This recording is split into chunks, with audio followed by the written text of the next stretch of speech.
بسم الله الرحمن الرحيم عشركينا hore waxa ku saaragteen astaamaha ama sifooyinka aynu ka bedeli karno farihiina qaybtan waxaan ku qaadanaynaa waxa loo serif and sans serif oo ah labada farood ama kategoriyada ugu badan ee loo kala saaro faraha way badan yihiin noocyada loo kala saaro laakiin waxaan eegaynaa serif iyo sans serif maxay kala yihiin serif haddii aragtid waa farta inta badan meesha ay ku dhamaato kule golxada meel walba oo line-kaas ku dhamaado farta waxay ku leedahay golxa yar sans haddii aragtid waxa weeye far aan golxa lahayn oo sans micnaheedu waxa weeye without golxo ama inaysan line-ka idinka lahayn soo faraha waxa kamid ah serifka waa Times New Roman farta la weerkaad ku aragtay Georgia iyo noocyo kala duwan nooca kale ee la dhaho sans serif aan golxada lahayn waxa kamid ah faraha ay kamid yihiin Arial, Helvetica, Tahoma oo fara badan yihiin waxa jira qayb kale oo la dhaho monospace inta badan waa faraha loo isticmaalo marka laga hadlayo coding-ka ama aad ku isticmaaleysid editorada سيدرتي إيري والبا حكو فرديا هال لاين إن سلك على إيفركي أيضا سكوين بيكو فرديسانا يعني ميدو والبا حكو فرديا سبيس ودث أما بلع أو سلك عشر نوع على كيرسف أو سيدا هان ريتكم كلو قدما مركو فربدني لا إنها سدح عفر لبك لوي جيران ونوعيدا على قيبية فراحة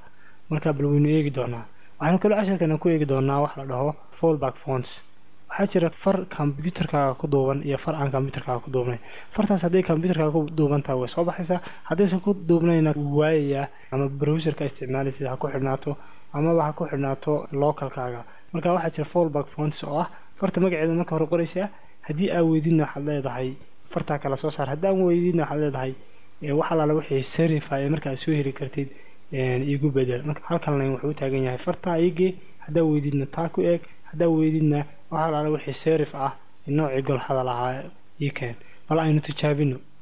casharkeena ugu dambeysay waxay inoo joogtay inaga oo tijaabinay faraha waxyaabaha aynu ka bedeli karno bal let me an small cabiskan iska taatiro ama aan ka dhigo comment waxaan leeyahay shift iyo forward slash halkan waxa u jeedaa far la dhaho Tahoma inaan isticmaalay fartaas waxa isticmaalaya paragraph-kana maadaama paragraph-kana far gaara u sheegay hadaynu paragraph-keena ku darno font family la dhaho tusaale ahaan Georgia automatic buu isu bedelayaa okay bal fartan ka waran aad meesha ku qoraysid hadii uu waayo computerkaaga ama browserku aqrin waayo maxaa sameynaysaa soo waxa leenahay hadaa Tahoma weydid hakat waxa isticmaashaa Arial hadaa Arial weydna waxa isticmaashaa serif ayaan ka wadaa soo haduu Tahoma waayo Arial ayuu geeriyaa Arial hadii waayana serif ayuu qaadanayaa okay ambal comment ka dhigo h1 kan fartiisa iyo paragraph-ka soo hadeer markaan comment ka dhiga labadan in yar kor u qaado waxa automatic u qaadanayaan fonts-ka bariga soo bariga tusaale ahaan hadeer waa Tahoma kuwan waa Tahoma bal ka waran hadaan Tahomadan si xun u qoro oo meesha aada ka tago wuxuu automatic u qaadanayaa farta la dhaho Arial ayuu qaadanayaa si aad u kala garatid Tahomadan aan deynayaaba halkan waxaan ku soo darayaa far la dhaho tusaale ahaan impact so impact hadda ma muuqanayso laakiin Tahoma markaan khaldo automatic computerkayga fartiisa waxa la browserkayga wuxuu isku bedelay impact sababta Tahoma uu waayay tan waxa uu noqonaysaa back ama waxa la fallback hadaan tan khaldana waxa la wixii far ay soo heli karo ee serif ayuu ka dhigayaa oo jeeda farta markaan soo dhaweeyo inay tahay serif hadaan halka serifka ka dhigo sans serif waxa soo qaadanaya any far uu marka soo helo oo sans serif marka hadda waxaan maleynayaa inaad fahantay naqshada marka aad baas kaga ilaalinaysaa faraha waxa jira qaar leh wax ka badan hal magac su'aal ahaan aan soo qaato farta la dhaho Times New Roman waa far caan ah oo mar walba computerada ay ku aragtid iyo weerkaaga haddaan sida u qoro waxba isma bedelayaan sababta isu bedelaya waxa weeye fartu haddii ay space leedahay waxaad gelinaysaa wax la dhaho quotation halkan quotation ma ka soo xiraysaa ama double ha ahaadeen ama single ha ahaadeen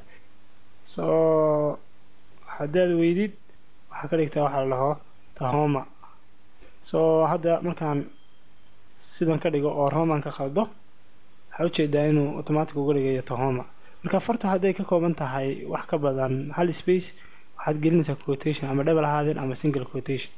haddaan si khaldan u qoro u jeedaa wuxuu automatic u qaadanayaa Tahoma laakiin haddaan saxooto Romanka si fiican u qoro Times-ka ayuu qaadanayaa marka hadii aad weydid waxaan ka dhigi karnaa Times oo kale ka dhig tan oo kale iyadoo ma baahna space hadii aad weydidna waxaan dhigi karnaa serif serif oo far ah ka dhig nooca la dhaho serif marka fartu waxa u baahan tahay quotation